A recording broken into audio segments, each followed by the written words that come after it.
কোনো সময় যদি আবার এই দেশে আওয়ামী লীগ প্রতিষ্ঠিত হয়, যদি এরা মারাও যায় সমন্বয়করা, কবর থেকে লাশ উড়ায়া হইলেও ফাঁসি দেবে এদেরকে। মানুষ তো একবার ভুল করছে, মানুষ কি বারে বারে ভুল করবো? মানুষ সমন্বয়ক ডাকে আবার আইবো, এই ডাকায় মানুষ কি এত পাগল?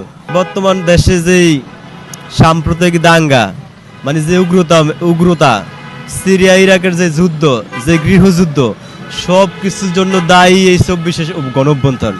যদি আগে আমরা জানতাম যে 24 সালের পরে এরকম কিছু হইব, তাহলে আমরা জীবন অগডাকে সারা দিতাম না, ঠিক আছে? এখন আমরা বুঝছি যে আসলে আমরা কত বড় একটা ভুল করছি। আপনার উন্নয়নের ছোঁয়া লাগছে পুরা ঢাকাতে, বিশেষ করে আপনি মোল্লা কলেজে যান, দেখবেন উন্নয়নের ছোঁয়া লাগছে। আপনার ভার্সিটি ছাত্ররা এগুরফে উন্নয়নের ছোঁয়া লাগছে। আপনার এরা রীতিমতো ফিজিক্যাল এক্সারসাইজ করে বর্তমানে মারামারি করে, খুন খারাপি করে। আগে আপনার ছাত্ররা শিক্ষকদেরকে দেখলে ভয় পাইতো, এখন শিক্ষকরা ছাত্রদেরকে দেখলে ভয় করে। এই হইলো আমাদের উন্নয়নের স্টাইল, এই হইলো আমাদের দেশের সংস্কার। আমরা মনে করি সাজানো এবং গোছানো একটা দেশ ছিল বাংলাদেশ।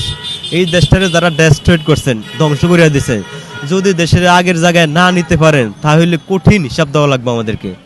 ভাবছেন কি সব সমন্বয়ক, সব উপদেষ্টাদেরকে নিয়ে আটলান্টিকের ওই পারে পাড়ি জন্মাইবেন?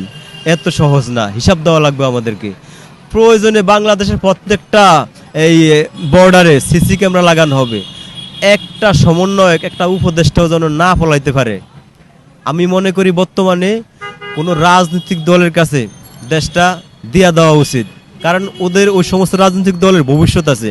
ওরা যদি কোনো অন্যায় করে, ওদের হিসাব দেওয়া লাগবে, জব দেওয়া লাগবে। ওদের দল আছে, সংগঠন আছে, এগো তো দল সংগঠন কিচ্ছু নেই, এরা কি জব দিব?